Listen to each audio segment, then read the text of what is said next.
Welcome to the Becoming Superhuman podcast, where we interview extraordinary people to bring you the skills and strategies to overcome the impossible. And now, here's your host, Jonathan Levy. Greetings, super friends, and welcome to today's show. As you guys know, if you've listened to more than 0 episodes, my connection to the superhuman world is the work that I do in accelerated learning, speed reading, and memory techniques. And I would imagine that you all, like myself, are very interested in keeping your brains happy and healthy, as much, if not more, than the rest of your body. Well, today we're going to talk about exactly that: keeping your brain healthy and safe now and well into old age. We're joined by Steven William Fowkes, the biohacker, author, and health expert behind Project Wellbeing. Steven has spent the last 14 years promoting an insight into Alzheimer's prevention. And while I know you might not be the age where you need to worry about Alzheimer's, in fact, Steven's words of wisdom apply to all age groups. That's because he has authored and co-authored 6 books and is a true Renaissance man with interests and work spanning from nanotechnology to nutrition to material science. So in this episode, we talk about all things related to the brain and improving its performance. That includes Alzheimer's prevention, nootropics, a brain-boosting diet, and much, much more. And for those of you guys who really love when we get technical and get into the weeds, you're really going to love this episode because Steven and I completely geek out and go all the way down the rabbit hole. Either way, I think you're going to learn a ton from this episode. I certainly did. And if you like it, please take a moment to drop me a tweet and let me know what you thought. By the way, if you enjoy this episode and are interested in getting the most out of your brain, then I want to let you know about this episode's sponsor, which is the Become a Super Learner Masterclass. This is my premium online training where I teach the absolute best material, the most advanced techniques that I use and that are used by so many of our guests to learn faster, remember more, read faster, and basically learn anything at about 3 times the speed your average person does. And you can try out a free trial of that course with no credit card, no commitment whatsoever by going to jle.vi/learn. All right, guys, without any further ado, let me present to you Mr. Steven Fowkes.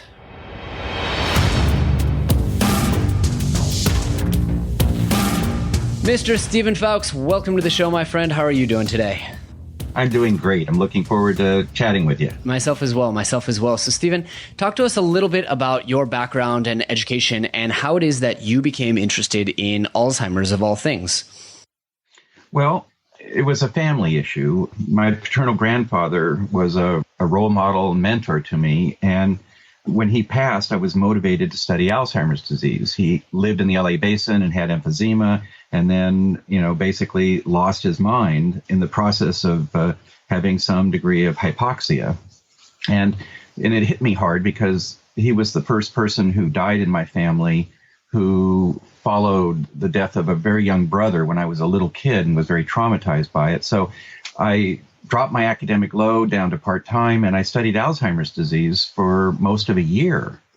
There was little understanding of Alzheimer's disease at the time, just what you can learn from end-stage Alzheimer's disease at autopsy.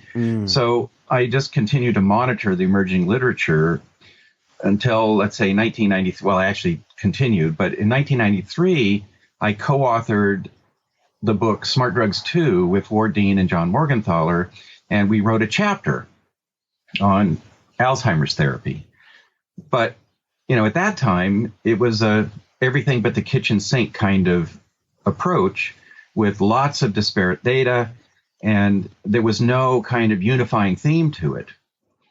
In 2001, there was a seminal research study that was conducted by dental scientists of all people at the University of Kentucky and the University of Calgary that I read that published paper in 2002. And this study gave me the central piece of the Alzheimer's jigsaw puzzle that fitted all the middle pieces together that I had already been collecting over the decades. And all of a sudden I had a picture. And then a few months later, I wrote an article that how the pieces fit together. And that article is online at ceri.com, CERI.com. And since then, I've been putting out YouTube videos and giving public talks to try to publicize this understanding of Alzheimer's disease that makes it not only preventable, but actually reversible. Wow. So I really want to get into that, Steven. First, though, I want to ask, for those who maybe aren't familiar, how exactly does Alzheimer's work, and why is it so scary for those of us like you and I who really love our brains? Yes. Well, actually, I think it's pretty much universal that everybody loves their brain, because I think that the fundamental reason that Alzheimer's is so scary is that you die as a person before you die as a body. So you lose your mind, you lose your personality, you lose your identity. And even though in advanced Alzheimer's disease, you might not even be aware of that because you live in the moment, you can't form memories. It's not true of your family members. They see you there in body, wow, but you're not there in spirit. Wow. And what's happening in the brain? Is it just a collapse of neural networks or neurons not firing, or? Yes, there's a collapse of a variety of infrastructure elements that are necessary to support our, mongoose brains. Our brains consume 20% of our total energy, and most animals, it's 10% or 5% or 2%. Right. And that means that our brains burn hot, much hotter than other brains. And any disturbance in our energy and the mechanics of the brain cause these kind of a collapse of what we consider normal consciousness. Wow. So when someone has Alzheimer's, you said they're not able to form memories. Does that basically mean that they stop building synaptic connections? I mean, if we were going to geek out a little bit. Yes. Wow. That's terrifying. It's possible that they could form connections and not have them do anything. But my understanding of brain structuring and pruning is that it is the reinforcement of functional connections that result in brain pruning in infancy and childhood and brain reconstruction at, let's say, puberty or in older age as we're learning. And, there's a class of enzymes that become inhibited in Alzheimer's disease. And the Alzheimer's researchers haven't figured out that there's a chemical structural feature that is found in all the inhibited enzymes that's not found in the non-inhibited enzymes. Mm-hmm. And that's a sulfhydryl group, which is a sulfur atom and a hydrogen atom, which is the same group that's found in glutathione.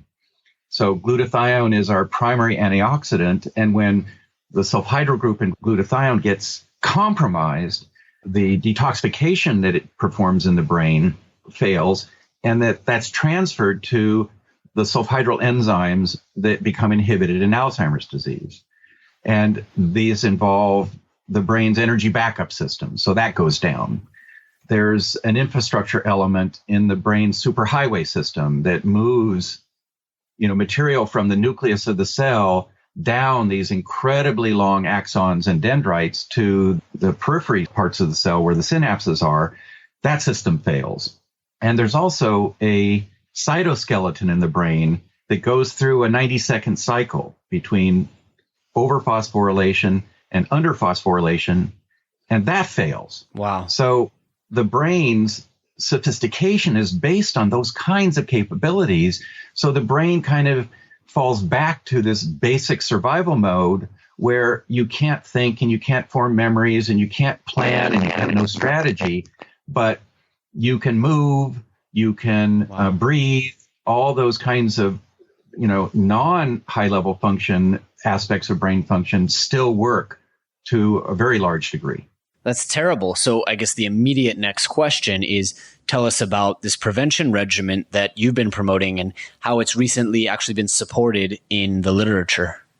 Yes, I've worked on a half a dozen cases over the last 10 years, one of which was a phenomenal response. It was the first person that I dealt with. One of my subscribers, called up and said, his mother, who was 93 years old at the time, had just deteriorated drastically. And she had 3 different Alzheimer's diagnoses. Wow. She didn't recognize her family members. She couldn't go to the bathroom unassisted, couldn't dress herself. It was in 1 year, she had gone from being functional to being, completely out of it. And when her son put her on 3 items that I suggested, she reversed in 30 days. Wow. So at the end of 30 days, she's conversing with her son, she's dressing herself, she's going to the bathroom unassisted, and she's intercepting her mail and paying her bills. You're kidding me. So, okay, what were the 3 items? Now I have to know. One was a moderate potency multivitamin with roughly 10 times the RDA of the B complex vitamins. Yep. Another one was the steroid precursor pregnenolone, which is both neuroprotective and a precursor for progesterone and testosterone and estrogens and pretty much everything, all the steroids. And the third thing was, wow, I'm having a brain moment. That's totally fine.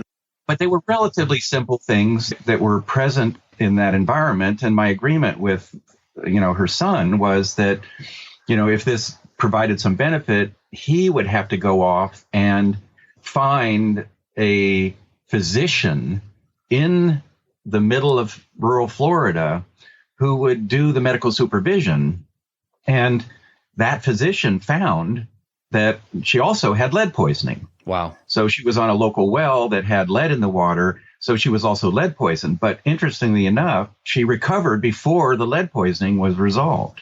Interesting. I mean, this is really super surprising because I know for most people, Alzheimer's is a death sentence. So I guess my next question would be, what does the preventative regimen look like? Because I'm assuming that I can't get this steroidal, pre-steroid thing. We can all take vitamin B. We all should have vitamin B in our diet, but what about the rest?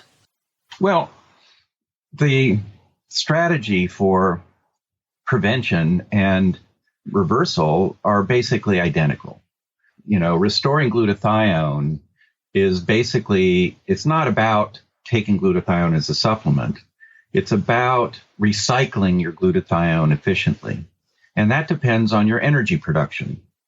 When your body is burning fuel, with oxygen and excreting CO2 as a waste product, the rate of that energy production gives you not only the ATP, which is driving your enzymes, but it's giving you a reducing agent called NADH, which can couple to NADPH, which is a reserve of reducing power, and that couples to glutathione, which is your primary antioxidant pool, which couples to vitamin C, which is a kind of backup pool.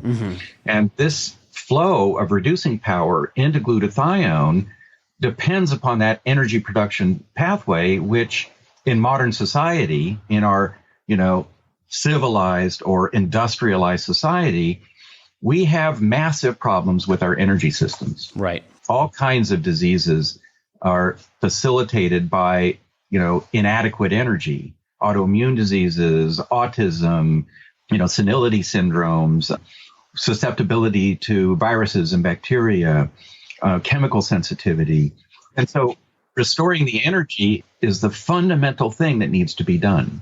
Okay, but just to be clear, when you talk about energy, you're talking about mitochondrial function, or you're talking about... Yes. Okay, got it. It's funny you say that because I'm actually currently taking a friend of mine who was on the show, makes a mitochondrial supplement called Mitogen, and I've been taking it for the last month, and I have to say I feel really good. And one of the major ingredients in it is a B12 complex. It also has a ton of vitamin C and a bunch of other things that I honestly can't pronounce. But yeah, I have to say I feel really, really good on this supplement, and I've been napping less and feeling better.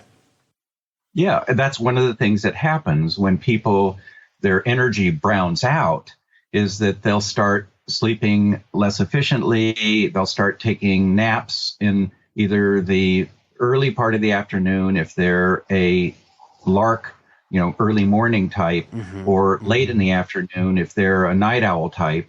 And the, digestive issues are compromised, which leads to more inflammation. Not only are you losing glutathione as an antioxidant for protecting you, but your gut can become leaky. You can have more inflammation, and that inflammation further undermines your energy production. Wow. So what is the prescription? I mean, an average person, let's say like myself, 20-something, almost 30-something, comes to you and says, hey, I want to keep my brain protected and safe. What do I do? What's my regimen? What do you recommend? Well, the first thing I would say is don't fear Alzheimer's disease. The worst thing you can do is to spend your psychic energy in fear. Anxiety, nervousness, edginess, all that stuff is very counterproductive. And so, the whole idea of, Alzheimer's disease being a irreversible, fatal, uncurable condition is itself one of the biggest problems, that people would, in looking at it, would fear. It runs in your family. Okay, I've got the ApoE gene for, Alzheimer's risk. Okay, oh my God, I can't do anything about my genes. But it's really not true. The role that the genes play in Alzheimer's disease is fairly trivial. It's fairly easy to block just by keeping your energy up. So it's all very rudimentary technology, things like exercise, good nutrition, detoxification, even in terms of biohacking or self-care or quantified self technologies, trying to get a handle on what's going on with your metabolism. Do you have any signs of hypothyroidism? Are your hands and your feet cold a lot of the time? Do you have borderline depression? Is your healing slow? If you have these kinds of warning signs and early symptoms of low metabolism, then you can go and address it. You can address it medically by doing thyroid testing and adrenal testing. You can address it through exercise and good nutrition, eating better quality foods, eating less in the way of foods, eating less carbohydrates and other refined, food products and packaged food products. It's not really rocket science. I would say the best advice that I could give people would be to say, trust Mother Nature.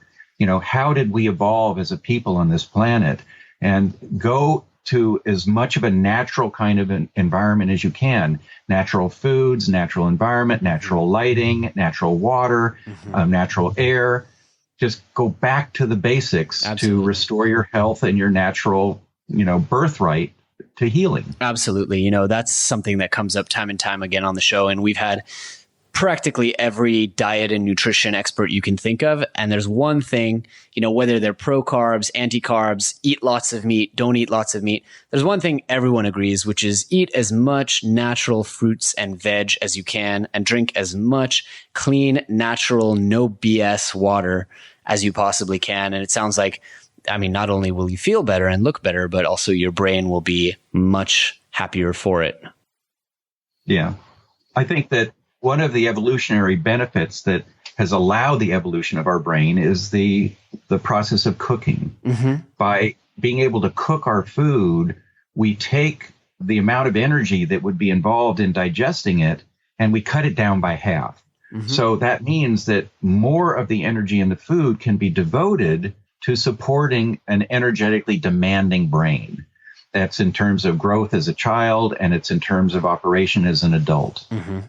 So let's get into a little bit more, because I understand that you're also, as am I, interested in all areas of performance and improvement and optimization. So I guess let's break it down and start really with the brain, since we've been talking about it so much. And also, since you wrote an entire book called Smart Drugs, talk to me a little bit about nootropics and smart drugs. Which ones do you like? Which ones do you use? Which ones do you think are pure hype?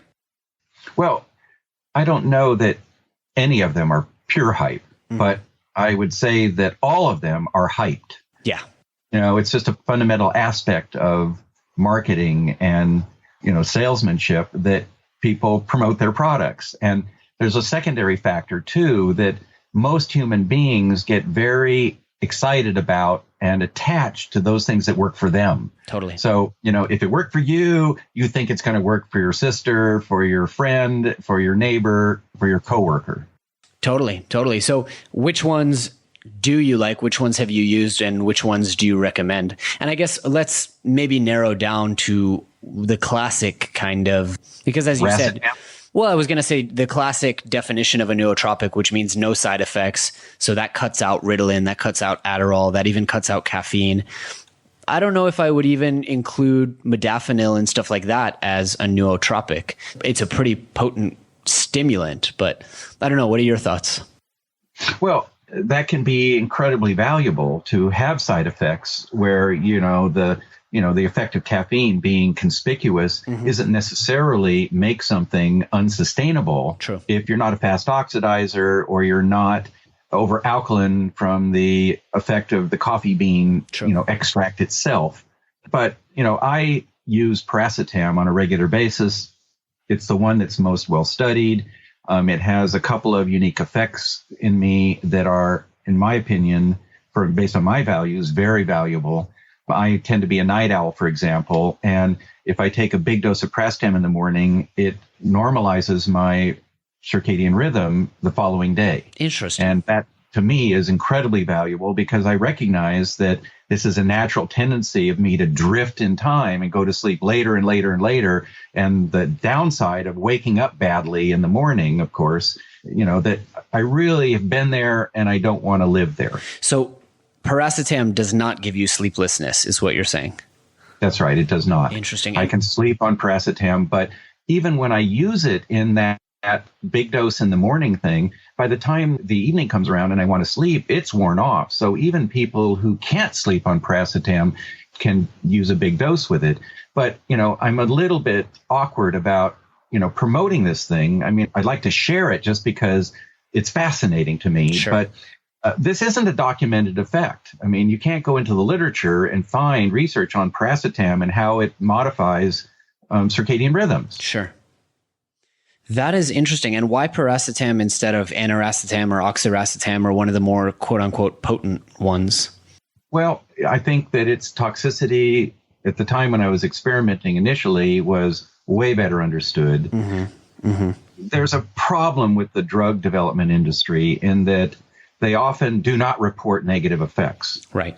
And so anytime you have a drug in the marketplace and a Me Too drug comes along, you're going to hear the upside of it and you're going to tend to miss the downside of it.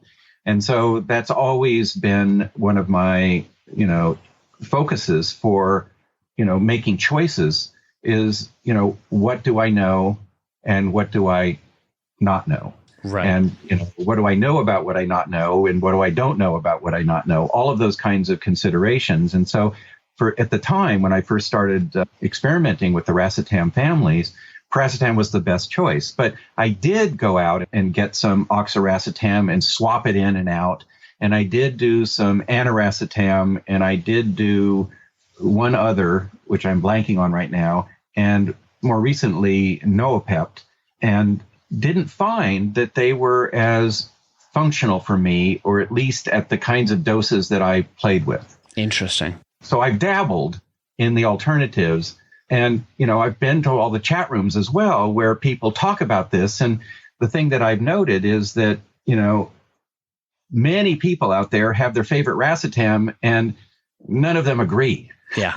Yeah, I think it ultimately really, really comes down to your unique brain chemistry. So, for example, having been on Ritalin for so many years as a young adult, Piracetam does almost nothing for me. I mean, just zilch. Whereas modafinil, which obviously is in a class all its own, but I won't sleep for a week if I take modafinil and I'm just a machine. Can I ask, by the way, where are you finding a safe, healthy, reliable source for racetams? Because if anyone in the audience is listening, those drugs are completely legal and they're unregulated as supplements, unlike a modafinil, which is gray area, or a Ritalin or Adderall, which is a scheduled substance. So, I mean, I know guys like True Brain offer a combo nootropic, which has oxiracetam and Piracetam, but where are you finding a safe and reliable source to get racetams? Well, That's a good question to ask in general about pretty much anything that you take and any food that you buy.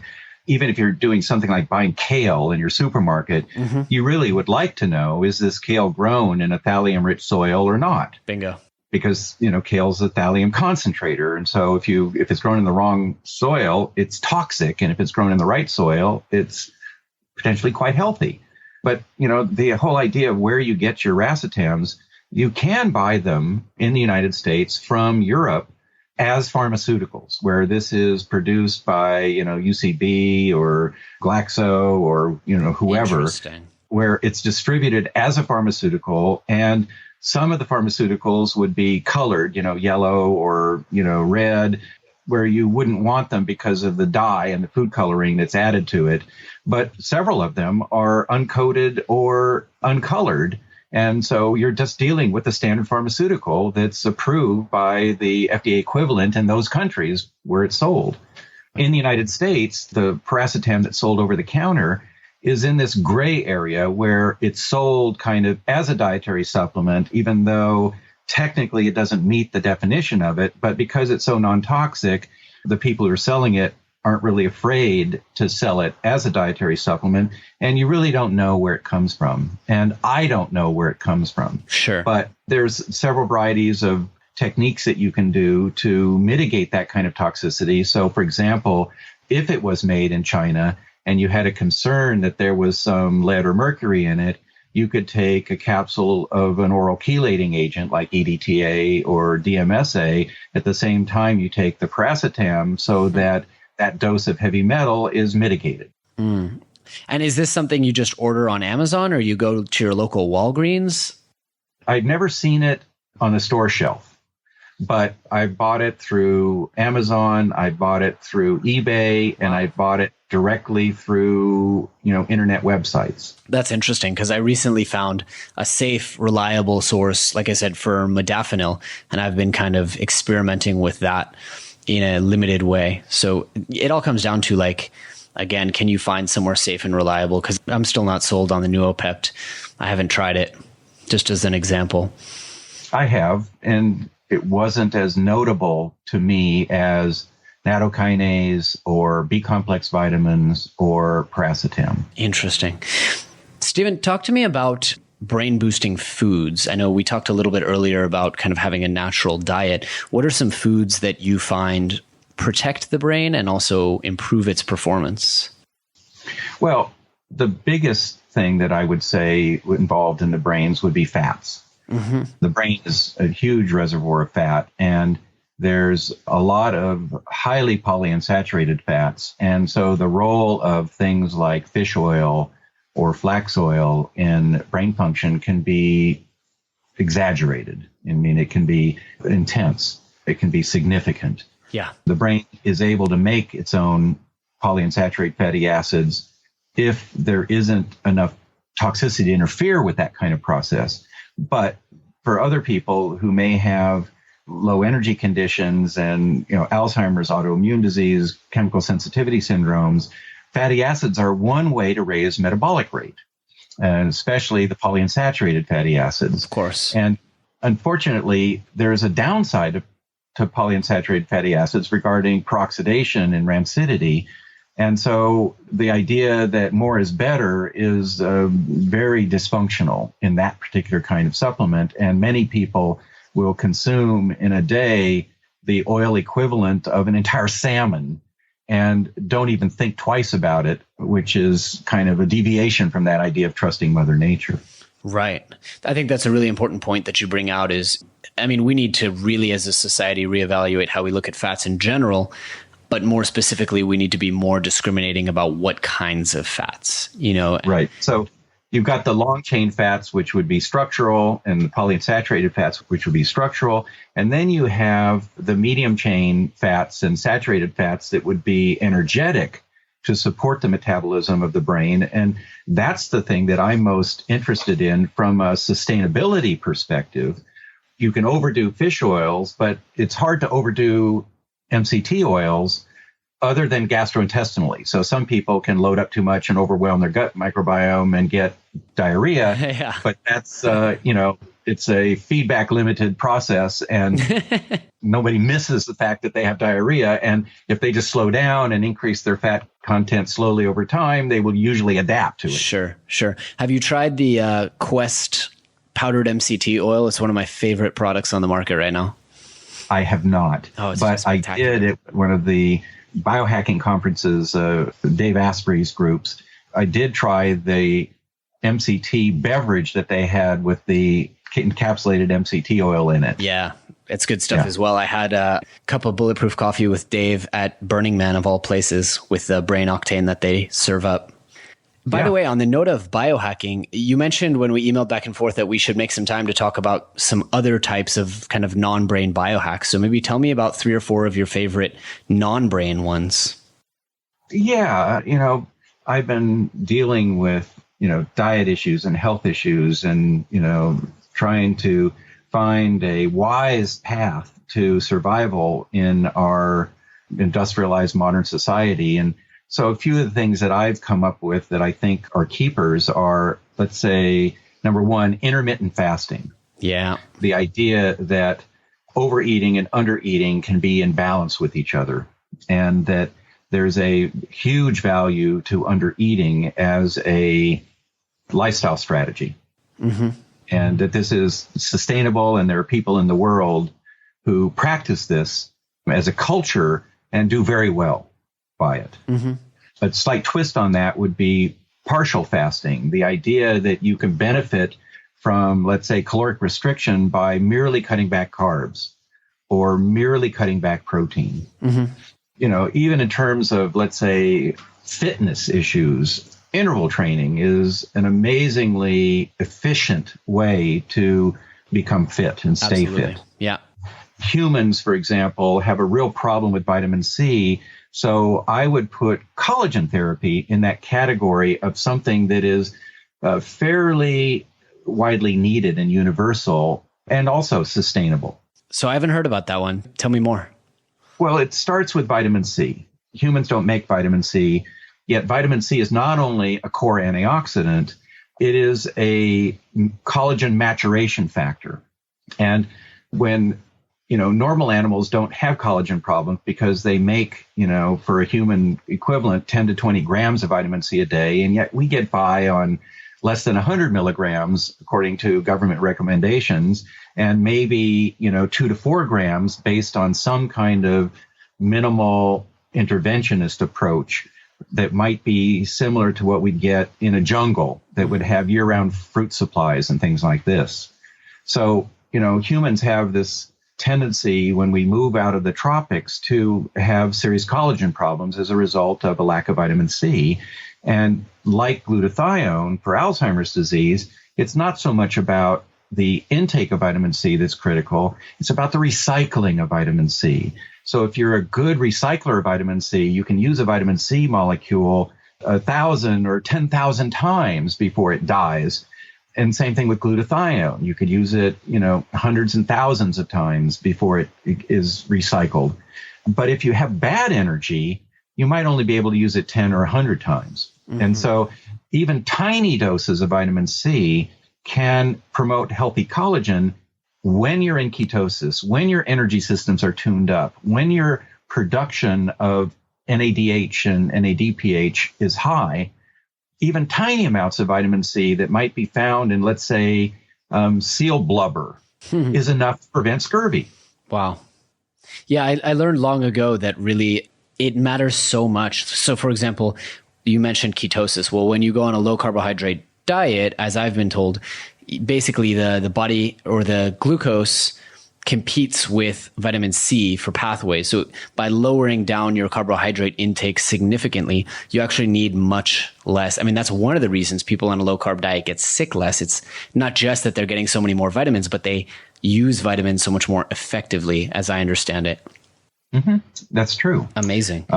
I'd also put, sleep hygiene on my list of biohacks and universal biohacks, because in what I've observed is that sleeping abnormalities and difficulties occur is one of the earliest symptoms in pretty much any disease process. Mm-hmm. So if you focus on your sleep, you're going to see not only benefits from your investment of your time and your attention, but you're going to be paying attention to something that is an early marker of most of the serious degenerative diseases. Absolutely. I'm glad you mentioned that because I wanted to touch on it. I saw on your blog that you actually recommend waking up with red light. Now, I've been waking up with like a bluish white light for years because I thought, what they always say, blue light suppresses melatonin production and makes you not fall asleep. Explain to me why I might want to wake up with red instead. Well, I think you don't want to wake up with blue light, but it's not a problem to wake up with blue and red light. That the red light is necessary for upregulating your mitochondria and removing dark adaptation stress as a adrenal stimulant that would be necessitating a sustained cortisol in the morning. Many people have problems waking up, and some of that can be due to the fact that their mitochondria, in going from a kind of hibernation state during sleep into the fully metabolically active part of the day, that process isn't graceful. And red light facilitates that. But blue light doesn't interfere with it in the slightest. So I wouldn't suggest just blue light. I would suggest, red, rich, white light as the way to wake up in the morning, because the blue light doesn't impose a penalty and does have its own melatonin suppression effects and affective effects on your mood. Seasonal affective disorder benefits from white light and the blue spectrum of that. And, right. It's not necessary to have it, noonish, which is the normal time you'd be exposed to the maximum amount of blue light. But you can actually start it early if you wake up badly and have night owl syndrome. You want to move your circadian cues to earlier times to kind of compensate for the fact that you're drifting in the opposite direction. Interesting. So you said a white, rich red light. So that's kind of... It should be red, rich, white light. So that would mean, for example, a flood lamp, which would be incandescent, would work just fine. But you wouldn't want to use fluorescent lighting, mercury fluorescent light to wake up in the morning because it has almost no red in it at all. Interesting. So if I were to take my Philips Hue LED bulbs, would you recommend getting them to kind of a pinkish? Is that essentially what you're saying? Yes. Interesting. Yeah. Okay, I'm going to play with that because I have to admit, the blue doesn't really get me out of bed. And that's why one of the things I'm doing right now is working on getting automated electric blinds so I can just get real deal sunlight at 6:30 in the morning. So there's a kind of overlap between red light therapy when you're waking up and using bulletproof coffee. Right. So bulletproof coffee contains caffeine and other, theobromine and other, methylxanthines that cause your mitochondria to leak. So you're, in a sense, you're upregulating your energy to compensate for the amount of leakage, and that warms you up. It causes your energy systems to upregulate into the energy of the day, which is what happens at dawn when the sun comes up and you see the red sun rising in the distance. Your body is being bathed in that red light, which is turning on your mitochondria and turning off your cortisol. Interesting. Caffeine does that same kind of thing to jumpstart you in the morning. Interesting. Okay, cool. I'm going to definitely experiment with that. I know we're running a little bit low on time here, Steven, so I want to ask you a few more questions around supplementation. What, if any, supplements do you take besides the Piracetam that you already mentioned? My supplement list, is not just, there are certain things that I take that are kind of all the time kinds of things. And more and more of what I do is now moving towards an intermittent kind of thing where I rotate my vitamins and I definitely rotate my phenolics and bioflavonoids, but I don't tend to rotate things like my multivitamin. I think that that's something that is useful for having, a kind of constant background level of things. One of the other aspects of things is one of my strategies for coping with inflammation is nattokinase. And that's another thing that I tend to take all the time. And I had an incident in my, life 25 years ago where I had two simultaneous fungal infections that were inflammatory, and they caused my blood to hypercoagulate, and I became in essence, senile. I couldn't remember what happened 5 minutes ago, although if I read a scientific paper, I could understand the development of it. So it was a kind of bizarre interference in memory consolidation. And when I took nattokinase, it went away within 48 hours. I was completely back to normal. So I know I have this tendency to react to inflammation with coagulation. And so I actively inhibit that process by taking nattokinase. For somebody who doesn't have that kind of inherent constitution, they might not benefit from nattokinase at all. But, I, for example, am a cholinergically dominant and dopaminergically dominant person by my constitution. And so when I take Piracetam, I don't need to take choline with it or B5 with it. It actually levels me out in terms of my cholinergic tone. And so I benefit from that mild anticholinergic effect. But average people, I would say, need to take choline with their Piracetam to keep their cholinergic systems up to at least a minimal level. Interesting. Okay, I'm learning a lot. I mean, a lot of these I've actually never even heard of, which is pretty surprising to me. Well, I'm glad to elaborate on any of this stuff if you want to bring it up in a different podcast or, after the fact. I'm a typical, geek in that, the kind of child who would take apart a clock and put it back together just to know how it works. Oh, and I share that with you. Do that with the human body and nutrition and metabolism. I totally share that with you. By the way, with all of this and all this testing that you've done and tweaking, are you big on blood testing? And if so, what tests do you advocate getting? Well, blood testing is valuable. It's quite useful, but the way it's all organized in our modern day and age, it's expensive. Mm-hmm. And so the relative expense to you or your listeners, is dependent upon their financial circumstance. And so if somebody is very, very affluent, spending money on medical tests is a great idea. And if somebody is very poor, I would suggest self-care testing is a much better return on your investment. Oh, interesting. What does that entail? For example, instead of trying to measure your food allergies with a blood test, you do food restriction and food reintroduction challenges. Mm-hmm. It almost costs you nothing except your attention to do the food reintroduction studies. The equipment that you need to do it would be a thermometer, maybe a blood pressure cuff, a stopwatch, you can measure your pulse rate, a metronome so you can judge time, and you can download that to your phone app in this day and age. Right. And of course, a piece of food, which is, if you're doing the minimalist approach, it might be a kernel of corn to test a corn allergy. That's basically, no cost at all. Interesting.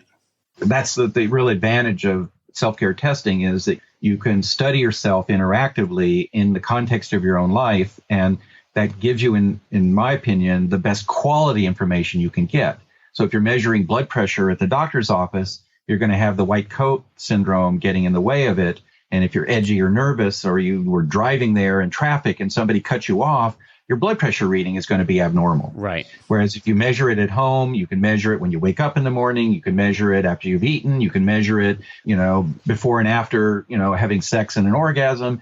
You can study it before and after magnesium loading, for example, to find out, is my high blood pressure magnesium dependent or not? Mm-hmm. Or maybe my blood pressure is high because I've got a paradoxical sodium response. And the fact that my doctor recommended that I cut back on sodium is causing a problem with aldosterone, and that's causing my high blood pressure. Interesting. So if people want to try and diagnose something like blood pressure at home, is there a specific product that you would recommend?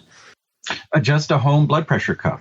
Like one of the ones you buy at the drugstore? Any drugstore. Wow. Online. A drugstore, they're less than $100. Amazing. And maybe you want to spend $200 and get one with all kinds of deluxe features with memory. You push a button and it inflates and deflates automatically. Mm-hmm. I mean, all of those kinds of features now are very, very inexpensive. And that's our technology that is part of being civilized and industrialized, that on one level is degrading our natural environment, but on another level is enabling massive investment in our own knowledge about how our biology works. I love it. I love it. Well, Steven, we've run out of time today. I want to thank you so much for taking the time and sharing all of your wisdom with us. If people want to learn more and get in touch with you, where should we go ahead and send them? The best place to go is projectwellbeing.com. Okay, perfect. I have a hub page there where there's some free downloads, information about email and phone numbers and stuff like that's there. They can get a hold of me through that site for consulting if they want it. And it's also linked to the Seri site and YouTube. And I mean, you can always just type my name into a search engine and get 1,000 hits. So perfect. There's a lot of stuff out there. Perfect. And we'll go ahead and link everyone up in the podcast episode so they can go ahead and get to Project Wellbeing. I want to close on one question for you, Steven, which is, if people remember one thing from this episode for the rest of their lives, what would you hope for that to be? Oh, I think the biggest thing is you no longer have to fear Alzheimer's disease, that this is a big phobia that's not only, causing people unnatural stress, it's actually discouraging people from getting tested and to knowing their genetic risk factors for it. So if Alzheimer's becomes reversible, then there's no fear to knowing whether you have the ApoE4 gene or the ApoE2 gene. Awesome. Well, that's a fantastic note to end on, is just don't fear.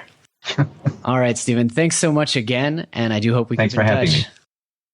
All right, super friends, that's it for this week's episode. We hope you really, really enjoyed it and learned a ton of applicable stuff that can help you go out there and overcome the impossible. If so, please do us a favor and leave us a review on iTunes or Stitcher or however you found this podcast. In addition to that, we are always looking for great guest posts on the blog or awesome guests right here on the podcast. So if you know somebody, or you are somebody, or you have thought of somebody who would be a great fit for the show or for our blog, please reach out to us either on Twitter or by email. Our email is info@becomingasuperhuman.com. Thanks so much. Thanks for tuning in to the Becoming Superhuman podcast. For more great skills and strategies, or for links to any of the resources mentioned in this episode, visit www.becomingasuperhuman.com/podcast. We'll see you next time.